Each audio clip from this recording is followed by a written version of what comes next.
Dear students, welcome back to intelligence career institute. आज बच्चों बहुत फास्ट रिवीजन हम लोग करते हैं, मिनरल न्यूट्रिशन की बात करते हैं। तो मिनरल न्यूट्रिशन में अगर हम लोग बात करें बच्चों, तो हम लोग इसमें पढ़ेंगे न्यूट्रिशंस के बारे में। बहुत सारे मिनरल्स होते हैं, ठीक है ना, जिसमें हम लोग बात करेंगे वन बाय वन। सबसे पहले हम लोग बात करते हैं बच्चों हाइड्रोपोनिक्स की। तो हाइड्रोपोनिक्स का क्या मतलब होता है? Soilless culture. सॉइललेस कल्चर को हम लोग बोलते हैं हाइड्रोपोनिक्स। जिया किसने था? जूलियस वॉन सैक्स। जूलियस वॉन सैक्स साहब ने जो है हाइड्रोपोनिक्स मेथड सबसे पहले इन्होंने ही इस पर काम किया था, जूलियस वॉन सैक्स साहब ने। याद रखिएगा, बहुत ज़्यादा पूछा जाता है जूलियस वॉन सैक्स साहब के दिमाग में बात ये क्यों आई कि हम लोग जो है क्या सॉइल के जो है वहाँ पे होना ज़रूरी है जहाँ पे सब्जियाँ उगाई जा सकें, वेजिटेबल्स उगाई जा सकें। क्योंकि होना क्या है कि बहुत सारे शिप्स जो होते हैं एक जगह से दूसरी जगह मूव करते हैं, तो 6 महीने लग जाते हैं, 4 महीने लग जाते हैं। जो सब्जियां लेके गए, पहले उतनी टेक्निक एडवांस नहीं थी तो चीज़ें ख़राब हो जाती थी। तो उन्होंने क्या किया कि थोड़े बहुत जो है पानी के अंदर हम लोग साग सब्जियों को उगा सकते हैं, जिससे हम लोग जो है खा के जिंदा रह सकें। तो इनके दिमाग में ये आइडिया आया कि सॉइललेस कल्चर यानी हाइड्रोपोनिक्स हम लोग कहें तो हम लोग सॉइललेस कल्चर कहते हैं। बहुत फास्ट है बच्चों, तो इसमें ज़्यादातर बोलना है, लिखना कम है। तो हम लोग सबसे पहले बात करते हैं जो है एक्वा कल्चर भी हम लोग इसको कहते हैं, लेकिन बेस्ट टर्म यूज़ होता है सॉइललेस कल्चर। हम लोग किसी ककम्बर हो गया, लेट्यूस हो गया, टोमेटो हो गया, इन सबको हम लोग उगाते हैं।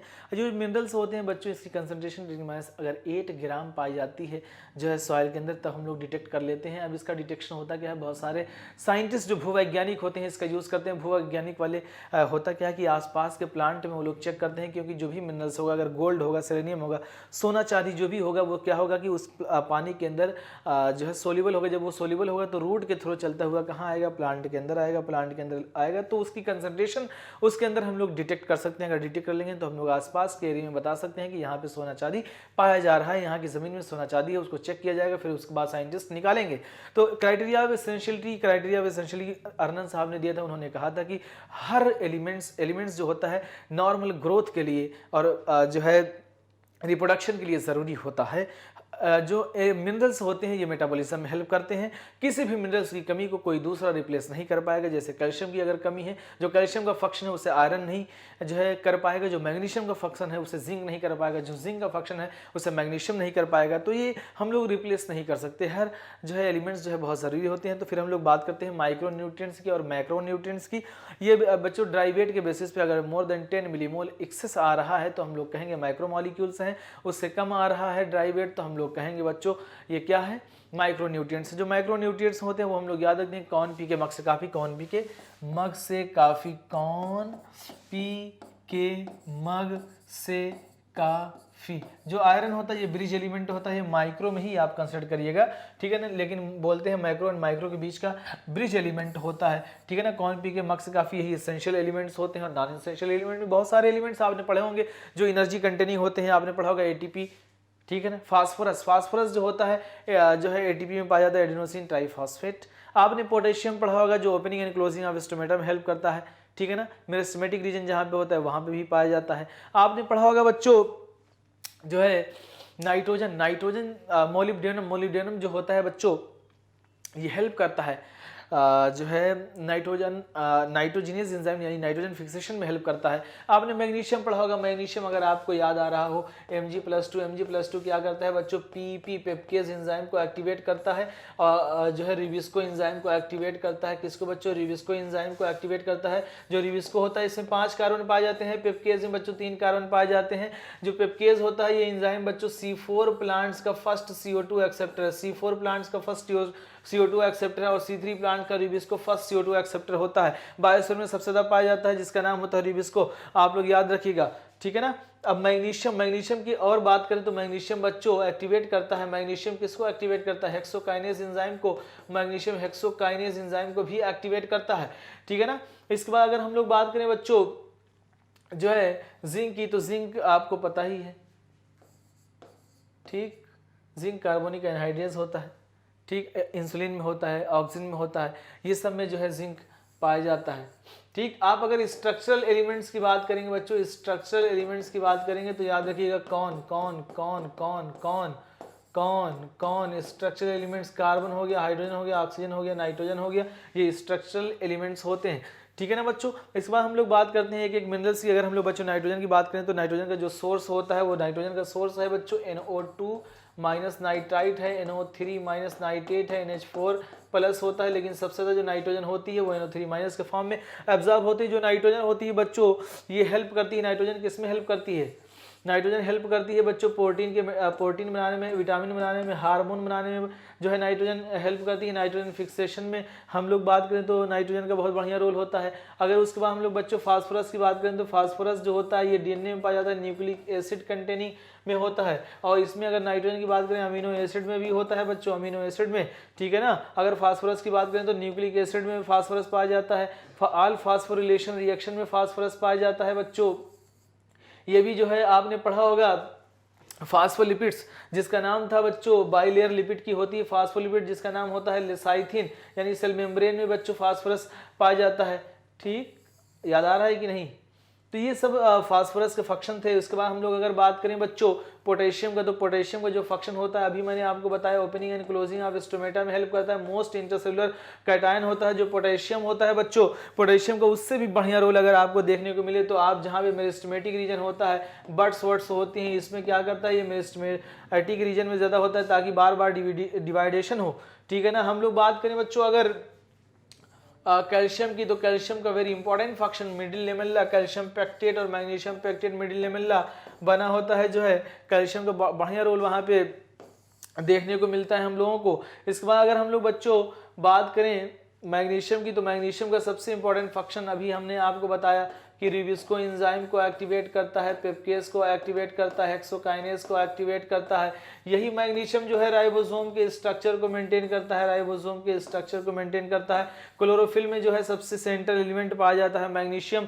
यही मैग्नीशियम जो है बच्चों अभी हम लोगों ने पढ़ा था कि ट्रांसक्रिप्शन और ट्रांसलेशन में भी हेल्प करता है, क्योंकि राइबोसोम के जो स्ट्रक्चर्स होते हैं सब यूनिट, दो सब यूनिट को आपस में अटैच करता है। कौन? राइबोसोम। एक बड़ी यूनिट होती है, एक छोटी यूनिट होती है, Mg+2 आयन से जुड़ती है, यानी हम लोग कह सकते हैं इनडायरेक्ट वे में कि ये ट्रांसक्रिप्शन और ट्रांसलेशन में हेल्प करता है। इसके बाद अगर हम लोग बात करें बच्चों सल्फर की, तो सल्फर कंटेनिंग 2 अमीनो एसिड हमने आपको बताया था, एक का नाम था सिस्टीन, एक का नाम था मेथियोनिन। और बहुत सारे जो है एंजाइम होते हैं, कोएंजाइम, बायोटिन, ये सब में भी सल्फर बहुत ज्यादा इंपॉर्टेंट रोल प्ले करता है। हम लोग आयरन की बात करें बच्चों, तो आयरन जो होता है Fe+2 के फॉर्म में। अब यहाँ पे दो बातें समझना, जो प्लांट के अंदर होता है बच्चों, प्लांट के अंदर जो Fe+3 के फॉर्म में होता है, हम लोग Fe+3 को बोलते हैं फेरिक, और Fe+2 को हम लोग बोलते हैं बच्चों फेरस बोलते हैं। फेरस बोलते हैं क्योंकि हमारी बॉडी में जो आयरन एब्जॉर्ब होता है Fe+2 के फॉर्म में होता है। अब यही आयरन जो होता है हीमोग्लोबिन में Fe+2 के फॉर्म में पाया जाता है, यानी फेरस के फॉर्म में पाया जाता है। अब इसको Fe+3 से Fe+2 में कन्वर्ट करना है तो हम लोग क्या करना पड़ेगा? ऑक्सीडेशन या रिडक्शन बच्चों, हम लोगों को रिडक्शन करना पड़ेगा।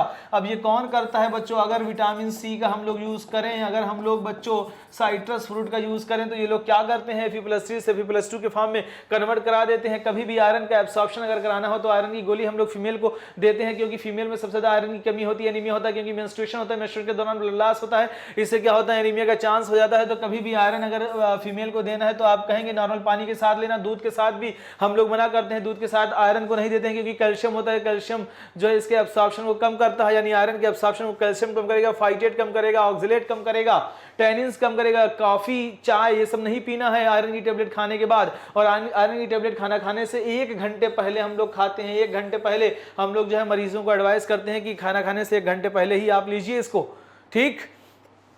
और आयरन का एब्सॉर्प्शन सबसे ज्यादा ड्यूडिनम में होता है, तो आप याद रखिएगा खाना खाने के बाद भी आयरन की टेबलेट नहीं लेते हैं। खैर कोई बात नहीं, ये ऑक्सीडेशन रिडक्शन रिएक्शन में हेल्प करता है। क्लोरोफिल के अंदर भी पाए जाते हैं। क्लोरोफिल में 2 लोग पाए जाते हैं, एक मैग्नीशियम होता है, एक आयरन होता है। तो याद रखिएगा क्लोरोफिल में आयरन मिल गए, क्लोरोफिल में आयरन मिल गए, ऐसे याद रखिएगा। इसके बाद बच्चों हम लोग बात करें, अगर आयरन के बाद हम लोग बात करते हैं जो है Mn की। Mn जो है फोटोलिसिस ऑफ वाटर में, एक रोल याद रखिएगा, फोटोलिसिस ऑफ वाटर में हेल्प करता है। Mn की जगह और क्लोरीन होता है, क्लोरीन भी हेल्प करता है, फोटोलिसिस ऑफ वाटर में हेल्प करता है बच्चों, याद रखिएगा। इसके बाद हम लोग बात करते हैं बच्चों जिंक की, तो जिंक की बात करेंगे Zn+2 के फॉर्म में अब्जॉर्ब होता है, Mn+2 के फॉर्म में अब्जॉर्ब होता है। ये जो जिंक होता है आपको याद होगा CID फरार थे, मैंने बताया था, कार्बोनिक एनहाइड्रेज एंजाइम को एक्टिवेट करता है जिंक। इंसुलिन में पाया जाता है जिंक। डीहेलोजिनेशन में कौन हेल्प करता है? जिंक।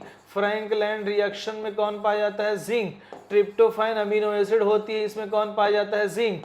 ऑक्सिन हार्मोन है, इसकी सिंथेसिस में कौन हेल्प करता है? जिंक, ठीक, ये याद रखिएगा बच्चों आप लोग, बहुत इंपॉर्टेंट पॉइंट है। इसके बाद अगर हम लोग बात करें बच्चों बोरान की, तो बोरान को आपने पढ़ा होगा H3BO3 H4B2O7 के फॉर्म में पाया जाता है। अब यही बोरान जो होता है बच्चों, ये बोरान जो है हेल्प करता है cell elongation, cell wall deposition, ठीक, और वाइक्यूलेशन में, as well as help in pollen germination, pollen germination, pollen germination, pollen germination, और translocation of sugar. Translocation of sugar is very important, ये पूछा जाएगा बच्चों आप लोगों से। इसके बाद हम लोग अगर बात करें बच्चों मोलिब्डेनम की, मोलिब्डेनम में याद रखिएगा मोनू, मोनू मोनू मोनू याद रखिएगा, मोनू बच्चों, मोनू से क्या होगा, मोनू यानी मोलिब्डेनम नाइट्रोजन मेटाबॉलिज्म में हेल्प करता है, नाइट्रोजन मेटाबॉलिज्म में हेल्प करता है, नाइट्रोजन मेटाबॉलिज्म में हेल्प करता है। कौन सा एंजाइम होता है, नाइट्रोजिनेस एंजाइम होता है। नाइट्रोजिनेस एंजाइम में भी पाया जाता है कौन, MOFE प्रोटीन होती है, ठीक है,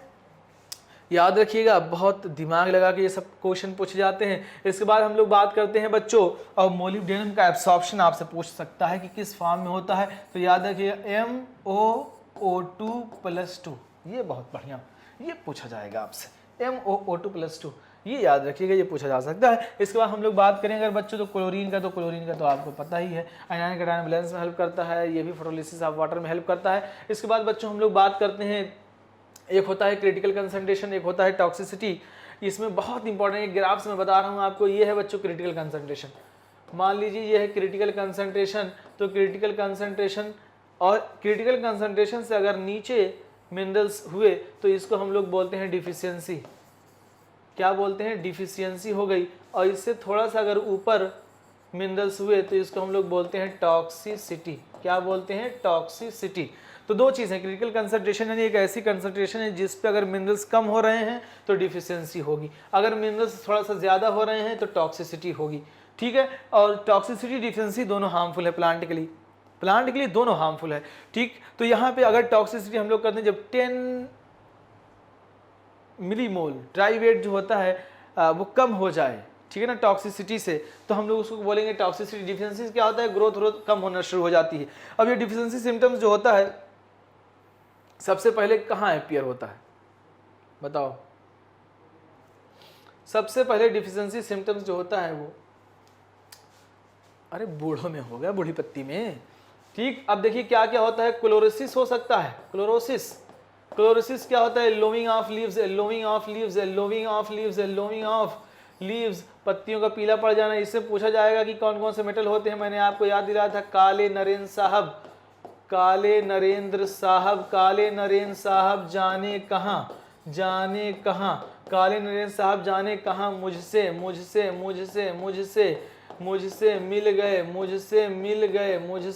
गए, फीमो।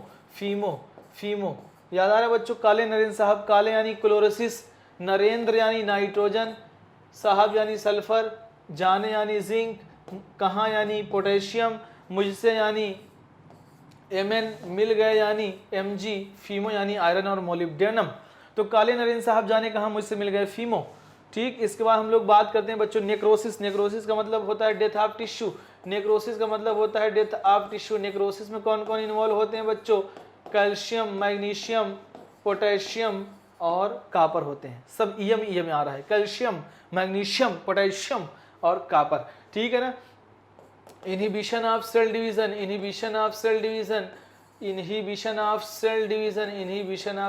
में पूछा जाए बच्चों तो लिखना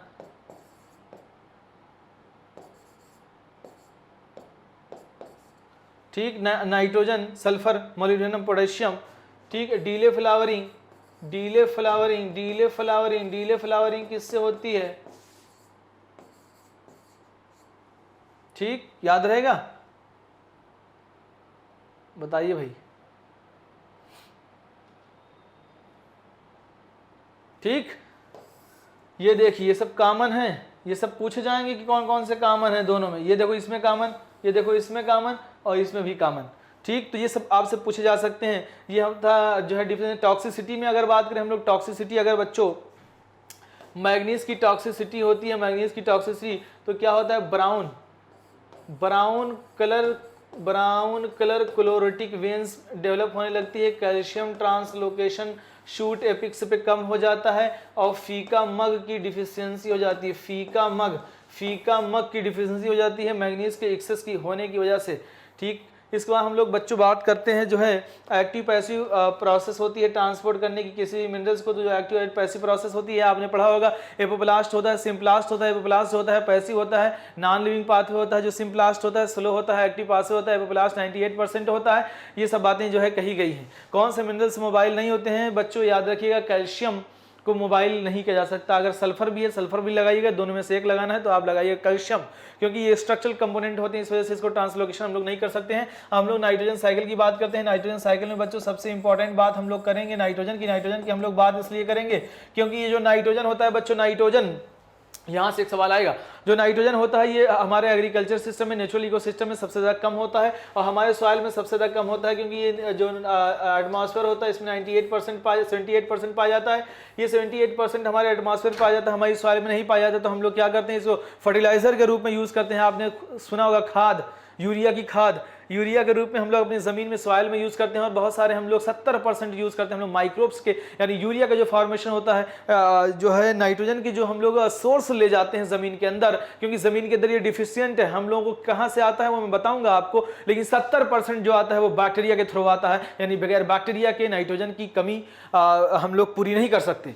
ठीक, तो इसमें होता क्या है कि अब ये इसमें है तो आपने सुना होगा कि बहुत सारे बैक्टीरिया हेट्रोसिस्ट पाया जाता है, उसका नाम सुना होगा नॉस्टाक अनाबीना नाइट्रोजन फिक्सेशन आलोसीरा, पढ़ा है। हेट्रोसिस्ट ये डायरेक्ट जो है इन्वायरमेंट से हम से किसमें सॉइल में कन्वर्ट कर देते हैं, लेकिन और भी तरीका है वो मैं पहले आपको बता दे रहा हूं। अब इसमें देखो नाइट्रोजन में क्या है बच्चों, स्ट्रॉन्ग ट्रिपल कोवेलेंट बॉन्ड है। स्ट्रॉन्ग ट्रिपल कोवेलेंट बॉन्ड होने की वजह से क्या होता है, इसको हम लोग तोड़ना मुश्किल ही नहीं नामुमकिन होता है, लेकिन जब बारिश कड़क और धड़क और बिजली के साथ होती है तो ये टूटता है, ये बनाता है NO, फ्री ऑक्सीजन है ही है, ये बनाता है NO2। पानी जो है गिर ही रहा है, बारिश हो ही रही है, ये इसके साथ कंबाइंड होता है, बनाता है HNO3। तो यानी ये बारिश हो रही है कड़क और धड़क के साथ, तब भी हम लोगों को नाइट्रोजन HNO3 हालांकि हार्मफुल होता है, लेकिन फिर भी नाइट्रोजन को इसी का जो है नाइट्रोजन को जमीन को सॉइल पे जब बारिश होगी तो उसके फॉर्म में ये वहां पे जा सकता है। दूसरा हम लोग इंडस्ट्रियल मेथड में आपने पढ़ा होगा N2+3H2 हैबर प्रोसेस, हम लोग बनाते हैं 2 मोल अमोनिया का फॉर्मेशन करते हैं हैबर प्रोसेस में जो कैटलिस्ट होता है वो हैमर होता है, आयरन होता है, मोलिब्डेनम प्रोमोटर की तरह काम करता है बच्चों। ठीक है ना, तो यहां से भी हम लोगों को एक सोर्स मिल गया। अब इसी को हम लोग कन्वर्ट कर लेते हैं, यूरिया खाद वाद सब बना लें, जिससे हम लोग नाइट्रोजन जो है जमीन को दे सकते हैं, है ना। तो ये एक मेथड हो गया, एक कड़क धड़क बिजली के साथ जब बारिश होती है, एक इंडस्ट्रियल मेथड हो गया। अब उसके बाद हम लोग बायोलॉजिकल नाइट्रोजन फिक्सेशन की बात करेंगे। बायोलॉजिकल नाइट्रोजन फिक्सेशन की बात करेंगे तो बायोलॉजिकल नाइट्रोजन फिक्सेशन में हम लोग करते क्या है बच्चों, बहुत दिमाग लगा के देखिएगा। ये जो नाइट्रोजन होती है, नाइट्रोजन को हम लोग सबसे पहले कन्वर्ट करते हैं अमोनिया में बच्चों। अब ये अमोनिया वोलेटाइल है, गैस है, उड़ जाएगी, तो इससे हम लोग बचा लेते हैं, खट से इसको कन्वर्ट करते हैं हम लोग NH4+ में। ठीक है ना, ये पानी में सोल्यूबल होती है, NH4+ में जैसे ही कन्वर्ट होती है ये फर्दर बनाती है नाइट्राइट से ये फर्दर बनाता है नाइट्रेट। ठीक, अब यहाँ पे क्या हुआ, यहाँ पे पूछा जाएगा आपसे कि जब जो है अमोनिया को नाइट्राइट में हम लोग कन्वर्ट करते हैं, इसमें कौन से बैक्टीरिया होते हैं, तो ये बैक्टीरिया के थ्रू होता है नाइट्रोसोमोनास और नाइट्रोकोकस बैक्टीरिया का नाम है। नाइट्राइट से नाइट्रेट जब बनता है बच्चों, इसको कराता है नाइट्रो बैक्टर कराता है। ये सब एरोबिक प्रोसेस होती है, nitrogen fixation is aerobic process. ठीक है ना, ये सब एरोबिक बैक्टीरिया होते हैं। अब यही नाइट्राइट से हम लोग दोबारा अगर नाइट्रोजन बना दे बच्चों, तो इसको हम लोग बोलते हैं डीनाइट्रिफिकेशन। क्या बोलते हैं, डीनाइट्रिफिकेशन 2 बैक्टीरिया करते हैं, एक का नाम होता है थियोबैसिलस, क्या नाम होता है, थियोबैसिलस। एक का नाम होता है बच्चों स्यूडोमोनास। अब बताइए, अब प्लांट के अंदर जो है कहां से गई, प्लांट के अंदर नाइट्रोजन कंसंट्रेशन कहां से बढ़ी, प्लांट के अंदर जो नाइट्रोजन बढ़ी बच्चों वो सॉइल से आई। अब ये प्लांट है, देखिएगा दिमाग लगा के, ये प्लांट है बच्चों, इस प्लांट के अंदर कहां से गई नाइट्रोजन, सॉइल से ये नाइट्रोजन इसने लिया। अब इसी प्लांट को कौन खाता है, एनिमल के अंदर कहां से आई बच्चों, प्लांट से आई। अब ये लोग एनिमल और प्लांट की डेथ हो गई, इसकी क्या हो गई, डेथ हो जाएगी, तो ये सड़ेंगे गलेंगे, डिकम्पोजिशन होगा। जब ये डिकम्पोजिशन होगा बच्चों तो इसके अंदर प्रोटीन होगी, प्रोटीन में नाइट्रोजन होता है। अब ये डिकम्पोज होगी, जब डिकम्पोज होगी तो क्या होगी बच्चों, अमीनो एसिड बनेंगे, अमीनो एसिड, क्योंकि प्रोटीन जो है अमीनो एसिड से बनी होती है, अमीनो एसिड नाइट्रोजन से बने होते हैं। अब यही अमीनो एसिड से फॉर्मेशन यानी सड़ गल के ये लोग बना लेंगे बच्चों अमोनिया। अमीनो एसिड से जब अमोनिया बन रही है तो हम लोग बोलते हैं इसको अमोनिफिकेशन। क्या बोलते हैं? अमीनोफिकेशन। अमोनिफिकेशन हम लोग कराते हैं एक बैक्टीरिया जिसका नाम है बैसिलस उल्गैरिस। बैसिलस उल्गैरिस नाम होता है, एक आपकी एनसीईआरटी में नहीं दिया है लेकिन आप लोग इसको याद करिएगा। तो ये पूरा का पूरा मेथड हमने आपको बता दिया, ये बहुत ही इंपॉर्टेंट है बच्चों। अब बताइए सारे के सारे स्टेप कौन कर रहा है? बैक्टीरिया। तो सारे के सारे प्रोकैरियोट्स ये स्टेप को परफॉर्म करते हैं। इसके बाद हम लोग और भी बात करते हैं, लेकिन ऐसा नहीं है, कुछ और तो है। हम लोगों ने पढ़ा था बच्चों कि बहुत सारे ऐसे बैक्टीरिया हैं जो प्लांट के अंदर करते हैं। प्लांट के अंदर नाइट्रोजन फिक्सेशन जो होता है उसको हम लोग बोलते हैं बायोलॉजिकल जो बैक्टीरिया के थ्रू होता है बायोलॉजिकल नाइट्रोजन फिक्सेशन कहते हैं। अब बायोलॉजिकल नाइट्रोजन फिक्सेशन दो तरीके के ऑर्गेनिज्म है। एक होते हैं बच्चों फ्री लिविंग। क्या होते हैं? Free living. एक होते हैं बच्चों सिम्बायोटिक। क्या होते हैं? सिम्बायोटिक। अब फ्री लिविंग में दो होते हैं, एक होते हैं बच्चों एरोबिक, एक होते हैं एरोबिक, एक होते हैं बच्चों इसमें एन एरोबिक। क्या होते हैं? Anaerobic. ठीक है ना। फ्री लिविंग का मतलब वो सॉइल के अंदर कर रहे हैं, दो जगह नाइट्रोजन फिक्सेशन हो सकता है। अगर सॉइल में हो रहा है तो हम लोग बोलेंगे फ्री लिविंग। अगर किसी के साथ अटैच हैं, जैसे रूट में हो रहा है, तो हम लोग बोलेंगे सिम्बायोटिक, यानी किसी के साथ अटैच हैं। सिम्बायोटिक का मतलब यही है ना। अब एरोबिक में आप एग्जांपल याद रखिएगा, ए और B, azotobacter, azotobacter, azotobacter. B से याद रखिएगा बच्चों बीजरनिकिया, बीजरनिकिया। और बी से एक और याद रखिएगा बैसिलस। तो A B B, aerobic, aerobic, Azotobacter, Beijerinckia. ठीक है ना। एनएरोबिक में आप याद रखिएगा बच्चों अनार। क्या याद रखिएगा? अनार। ए से एन एरोबिक। आर से बच्चों याद रखिएगा रोडोस्पाइरिलम, रोडोस्पाइरिलम, रोडोस्पाइरिलम और क्लोस्ट्रीडियम। और क्या याद रखिएगा? क्लोस्ट्रीडियम। ये दो होते हैं। एनारोबिक के दो, एरोबिक के तीन मैंने बता दिया। ठीक। अब इसमें एक बात और मैं आपको बताऊं जो बहुत दिमाग लगा के समझिएगा। अब सिम्बायोटिक में भी दो होते हैं। सिम्बायोटिक में क्या होते हैं बच्चों? एक का तो नाम सुना होगा राइजोबियम। राइजोबियम ये किसमें करता है? लीग्यूमिनस फैमिली, लीग्यूमिनस प्लांट यानी दाल वाली फैमिली में जो नाइट्रोजन आ रहा है वो राइजोबियम की देन है। बाकी और नॉन लीग्यूमिनस फैमिली, नॉन लीग्यूमिनस यानी बगैर दाल वाले प्लांट, जिसमें बच्चों फ्रैंकिया, फ्रैंकिया, क्या नाम है? Frankia, non leguminous. ठीक, नॉन लीग्यूमिनस याद रहेगा, फ्रैंकिया नॉन लीग्यूमिनस प्लांट में, जिसका नाम है एलनस। क्या नाम है? एलनस। एलनस में कराता है नाइट्रोजन फिक्सेशन। सिम्बायोटिक की तरह राइजोबियम, और नॉन लिग्यूमिनस में, ये लिग्यूमिनस में राइजोबियम और उसमें। ठीक। एक और आता है, आपने साइनोबैक्टीरिया का नाम सुना होगा। साइनोबैक्टीरिया का नाम सुना होगा बच्चों। साइनोबैक्टीरिया का नाम कितने लोगों ने सुना है? जिसको हम लोग बोलते हैं ब्लू ग्रीन अलगा। ना, ये जो होते हैं बच्चों ये दोनों होते हैं। ये जो है सिम्बायोटिक की तरह भी काम करते हैं और फ्री लिविंग भी होते हैं, फ्री लिविंग भी होते हैं। इसके बाद हम लोग बात कर रहे हैं नोड्यूल फॉर्मेशन की, बात कर लेते हैं बच्चों। तो नोड्यूल फॉर्मेशन की अगर हम लोग बात करें तो सबसे पहले ये बच्चों रूट होती है, रूट है ये इसका एपिडर्मिस है। क्या है बच्चों? ये एपिडर्मिस की लेयर है। एपिडर्मिस के अंदर अगर आप जाएंगे तो आपको कॉर्टेक्स की लेयर देखने को मिलेगी। क्या मिलेगा? कॉर्टेक्स। कॉर्टेक्स के अंदर अगर आप आएंगे तो आपको एंडोडर्मिस देखने को मिलेगी। एंडोडर्मिस पे अगर आप जाएंगे तो पेरिसाइकल देखने को मिलेगी। पेरिसाइकल पे अगर आप जाएंगे तो वैस्कुलर बंडल से आपको जाइलम और फ्लोएम देखने को मिलेंगे। तो यहाँ पे मैं एक डायग्राम से आपको सारी बातें समझाना चाहूँगा कि यहाँ पे क्या होता है बच्चों, नोड्यूल का फॉर्मेशन कैसे होता है। अब हम लोग सिम्बायोटिक की ही बात करेंगे, और भी प्लांट होते हैं जैसे क्लोवर बीन होता है, अल्फाल्फा होता है, स्वीट बीन्स होता है, लेंटिसिल्स होता है। ये सब में भी जो है गार्डन भी हो गया, ये सब में भी लिग्यूमिनस प्लांट है, लिग्यूमिनस फैमिली के हैं, तो यहाँ भी नाइट्रोजन फिक्सेशन होगा। तो ये जो प्रोसेस बताने जा रहा हूँ ये बहुत दिमाग से समझिएगा। होता क्या है बच्चों, ये रूट है, बहुत सारे बैक्टीरिया राइजोबियम इसके आसपास पाए जाते हैं। रूट केमिकल का सिक्रीशन करती है, जब केमिकल सिक्रीशन करती है तो ये सारे के सारे बैक्टीरिया इसके पास जाते हैं। रूट क्या करती है, अपने स्ट्रक्चर में थोड़ा सा कर्ल हो जाती है। जब ये कर्ल होती है बच्चों तो इसके अंदर बैक्टीरिया इजीली जो है इंटर कर जाता है। ये देखिए बैक्टीरिया बहुत सारे इजीली इंटर करना शुरू कर दिए हैं।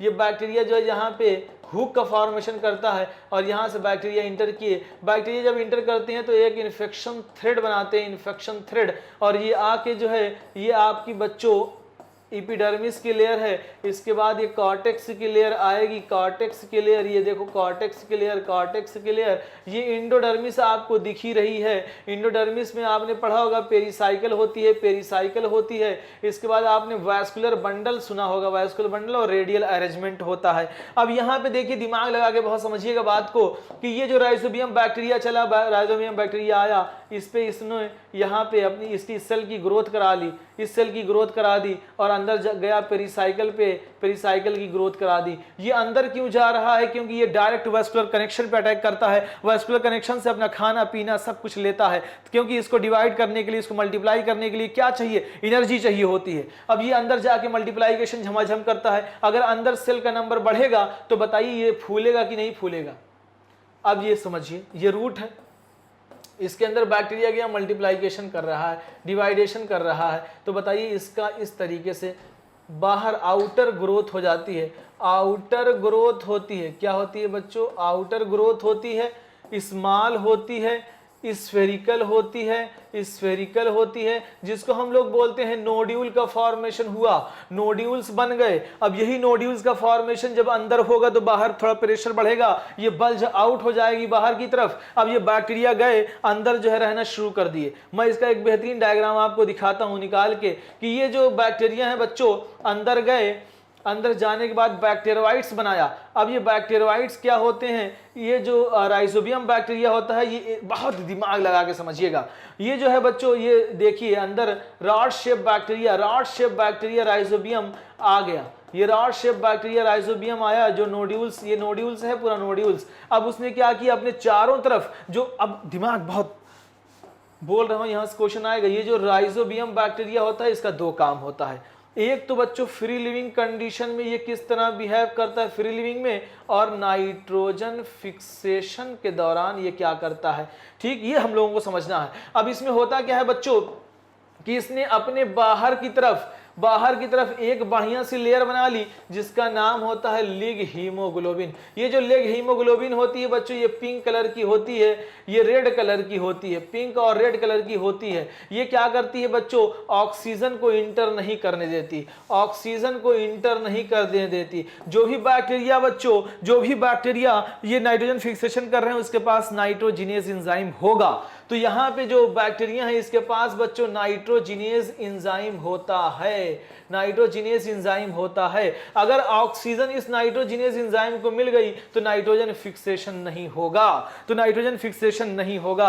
इस वजह से होता क्या है कि ये सारे के सारे बच्चों, ये सारे के सारे जो बैसिलस रॉड शेप का फॉर्मेशन हुआ था, ये सारे के सारे आ जाते हैं यहाँ पे, एक बढ़िया सी लेयर बना देते हैं जिसका नाम होता है लिग हीमोग्लोबिन, ताकि जो भी ऑक्सीजन बाहर से मिले ये ट्रैप कर ले। इसी वजह से इसको कहा जाता है लिग हीमोग्लोबिन को, लिग्यूमिनस हीमोग्लोबिन। इसको कहा जाता है ऑक्सीजन स्कैवेंजर, ऑक्सीजन स्कैवेंजर कहा जाता है, ऑक्सीजन को खाने वाला। क्योंकि जैसे ही अगर इस बैक्टीरिया को ऑक्सीजन मिली, इसका एंजाइम इनएक्टिव हो जाएगा, नाइट्रोजन फिक्सेशन बंद हो जाएगा। तो नेचर कभी नहीं चाहता कि ऐसा हो। तो यहां पे जो है इसकी बेहतरीन लेयर बनती है। तो during rhizobium free living condition में एरोबिक की तरह काम करता है, एरोबिक की तरह काम करता है। During nitrogen fixation, nitrogen fixation ये एन एरोब्स की तरह काम करता है, एन एरोब्स की तरह काम करता है। ये बात याद रखिएगा बच्चों। अब इसमें क्या होता है कि ये देखो एनर्जी क्या करता है, ये अंदर जाके मल्टीप्लाइकेशन पेरिसाइकिल में क्यों करता है, इनर कॉर्टेक्स के लेयर में क्यों करता है, ताकि ये जो है वाइक्सुअल कनेक्शन से अपना खाना पीना ले सके, यानी ये एनर्जी खर्च करती है। जब नाइट्रोजन फिक्सेशन होता है, नाइट्रोजन, एक नाइट्रोजन अगर फिक्स हो रहा है अमोनिया में, तो कितने अमोनिया बनेंगे बच्चों? बैलेंस करोगे तो 2 अमोनिया बनेगा। तो एक नाइट्रोजन जब अमोनिया बनाता है तो बच्चों 16 एटीपी हमें खर्च करनी पड़ती है, 16 एटीपी। तो एक अमोनिया को फिक्स करने के लिए हम लोगों को 8 एटीपी खर्च करना ही पड़ेगा, 8 एटीपी हमें खर्च करना ही पड़ेगा एक जो है फिक्स करने के लिए अमोनिया को। तो यानी यहां से एक बात समझ में आती है बच्चों कि ये सवाल, ये क्या है? एनर्जी वेस्टिंग प्रोसेस है, एनर्जी यहां पे खर्च होती है नाइट्रोजन फिक्सेशन के दौरान।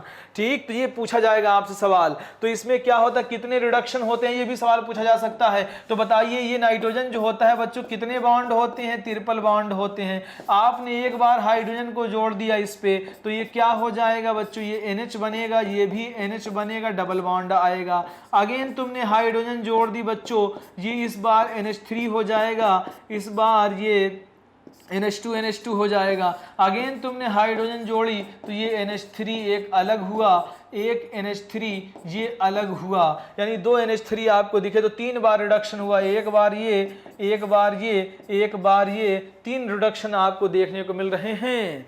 ठीक, तो ये भी पूछा जाएगा कितने रिडक्शन होते हैं, 3 रिडक्शन होते हैं। अब मैंने बताया आपको कि जो है प्लांट क्या लेता है बच्चों, नाइट्रेट, सबसे ज्यादा नाइट्रोजन जो होती है वो नाइट्रेट के फॉर्म में एब्जॉर्ब होती है, यही तो बनाया था। अब ये नाइट्रेट जो है रूट के अंदर गई, किसके अंदर बच्चों, रूट के अंदर। रूट के अंदर आने के बाद ये कहाँ जाएगी, लीफ में जाएगी। जब ये लीफ में यही नाइट्रेट आई, ये नाइट्रेट जो है टॉक्सिक हो जाती है NO3-, फर्दर ये कन्वर्ट हो जाती है बच्चों NO2- में, फर्दर कन्वर्ट होती है ये NH4+ में। अब ये NH4+ क्या करता है, यही NH4+ जो है कंबाइंड होता है एसिड से और अमीनो एसिड का फॉर्मेशन करता है। किसका फॉर्मेशन करता है बच्चों, अमीनो एसिड का फॉर्मेशन करता है। तो हम लोग यहाँ पे पढ़ेंगे जो है फेट ऑफ अमोनिया में एक रिडक्टिव अमीनेशन, एक ट्रांस अमीनेशन। मैं एक एग्जाम्पल से आपको बताऊंगा, छोटा सा एग्जाम्पल है, आपने इसके बारे में जरूर पढ़ा होगा। ठीक, इसको हम लोग बोलते हैं बच्चों पायरुविक एसिड बोलते हैं। क्या बोलते हैं, CH3COCOH पायरुविक एसिड कहते हैं। इसी पायरुविक एसिड में अगर मैं बच्चों अमोनिया यानी NH4+ लगा दूं तो यहाँ पे क्या होगा, ये मेन ग्रुप है, अगर ये मेन ग्रुप है तो इसके बगल वाला अल्फा होता है, आपने पढ़ा होगा। तो ये CH3 के ऊपर यहाँ पे मैंने अमोनिया क्या लगा दिया बच्चों, अमोनिया लगा दिया, यानी NH2 ग्रुप लगा दिया। यहाँ पे मैंने लगा दिया NH2, यहाँ पे लगा दिया H, यहाँ पे COH है। ये कौन सी एलेनिन अमीनो एसिड बन गई, कौन सी अमीनो एसिड बनी, एलेनिन अमीनो एसिड बन गई। तो प्लांट भी जो है अमीनो एसिड का फॉर्मेशन करता है। इसी तरीके से ग्लूटामेट होता है बच्चों, ग्लूटामेट से ये बना लेता है ग्लूटामिक एसिड का फॉर्मेशन या अल्फा ग्लूटामिक एसिड का। तो तुम्हारे इसमें क्या है, अमोनिया को जोड़ भी रहे हैं, हाइड्रोजन को भी जोड़ रहे हैं, रिमूव कर रहे हैं हम लोग ऑक्सीजन को, तो हम लोग बोलते हैं रिडक्टिव अमीनेशन, रिडक्टिव अमीनेशन, रिडक्टिव अमीनेशन कहते हैं। क्योंकि हम लोग रिडक्शन करा रहे हैं यानी रिमूवल करा रहे हैं किसका, ऑक्सीजन का, एडिशन करा रहे हैं हम लोग हाइड्रोजन का एज वेल एज अमोनिया का। तो पूरा नाम होता है, याद रखिएगा, राग, रिडक्टिव अमीनेशन, ग्लूटामिक एसिड, ग्लूटामेट आपने एग्जांपल दिया हुआ है। इसके बाद हम लोग ट्रांस अमीनेशन करते हैं। ट्रांस अमीनेशन में कुछ नहीं होता है, ट्रांस अमीनेशन में हम लोग ट्रांसफर करते हैं बच्चों। ट्रांसफर किसका करते हैं, अमोनिया ग्रुप का ट्रांसफर करते हैं, क्लियर, कीटो ग्रुप से ट्रांसफर कर देते हैं। इसके बाद हम लोग पढ़ते हैं दो जो है एमाइड्स, 2 एमाइड्स आपने पढ़े होंगे। एक का नाम होता है बच्चों एस्पैराजीन, एक का नाम होता है ग्लूटामीन। ठीक, एज पर ये 2 एमाइड्स होते हैं। 2 अमीनो एसिड आपने पढ़ा होगा, aspartic acid, acidic containing amino acid, aspartic acid and glutamic acid आपने पढ़ा होगा। अब जो अमीनो एसिड होते हैं और एमाइड होते हैं, इससे पूछा जाता है कार्बन नाइट्रोजन का वो परसेंटेज किसमें ज़्यादा है। तो मैं आपको एक डायग्राम से जो है दिखा दे रहा हूँ। यहाँ पे अगर आप लोग डायग्राम देखें तो बात समझ में आई। ये कार्बन है बच्चों, ये C डबल बॉन्ड OH है, यहाँ पे क्या है NH2 है, यहाँ पे H है बच्चों, यहाँ पे R है। ठीक, यहाँ पे एक और डायग्राम मैंने बना दिया, यहाँ पे मैंने NH2 कर दिया, यहाँ पे अगर CO हाइड्रोक्सिल ग्रुप हटा के R और H।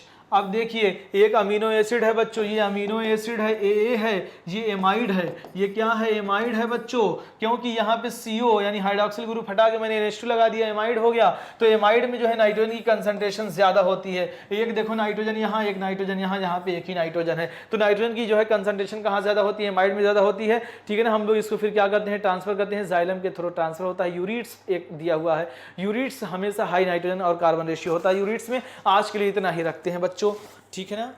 ओके बाय बच्चों, मेरे ख्याल से ऐसे ही रिवीजन करते रहेंगे हम लोग। आप लोग लाइक करिए, कमेंट करिए, शेयर करिए, सब्सक्राइब करिए, ठीक है ना बच्चों। बहुत फास्ट ऐसे ही रिवीजन कराएंगे।